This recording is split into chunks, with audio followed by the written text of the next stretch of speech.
তো বন্ধুরা, হ্যাঁ দেখো সে আমাদের ডিগবার দিয়ে সেই গণেশ মেলা লাগে না, মেলাটা হ্যাঁ ওইখানে আমার বউকে নিয়ে গেছিলি। হ্যাঁ তো দুটা চাদর নিল গো, একটা আমার বউ আর একটা আমার দিদাকে দিবে। হ্যাঁ আজকে পুরুলে যাবার আছে না, আমরাকে একটু কাজ ছিল। তা হ্যাঁ দেখো এখন আমরা গণেশ মেলাটা কাছে না চাদর লিছি, একটা আমিও নিয়েছি। হ্যাঁ জ্যাকেট বটে, হ্যাঁ 550 টাকা নিল, হেভি হেভি আছে। ওটা ডেলি পরবো না আমি, ওটা তুই আগর যখন কারো লাগবে না তখন পরবো গো। ওকে আমি বলে দিলি শুনো, যখন শ্বশুর ঘর, হ্যাঁ বিহা শাদি পিকনিক টিকনিক যাবো নাই তখন পরবো, আমাকে পড়তে বলো না। আজকে পরবো।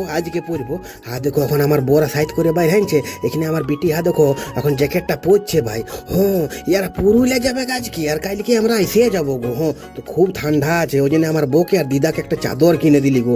আমার দিদার একটাও চাদর নাই ছিল। হ্যাঁ দেখো এখন সবাই সাইজ টাইজ করি, এখন গাড়িটা ভাই বইসবে। হ্যাঁ তা হ্যাঁ দেখো বন্ধুরা গাড়িটা লাগিয়ে গেলো, আমার দাদা আইলো আর চন্দন দা এসেছে টোটোটাই লিতে। হ্যাঁ কালকে ফির পৌঁছাই দিবে। হ্যাঁ পুরুলিয়া আমাদের এখান থেকে মোটামুটি 55 কিলোমিটার বটে আমার শ্বশুর ঘর। হ্যাঁ এই বাবা হ্যাঁ দেখো আমার বউটা বসে এখন কি সুন্দর হ্যাঁ দেখো চলে গেল পিকপিক পিকপিক হুর হুর। এ বন্ধুরা আসছি, বাই বাই, চলো পুরুলিয়ায় দেখা হবে। হ্যাঁ 4টার সময়।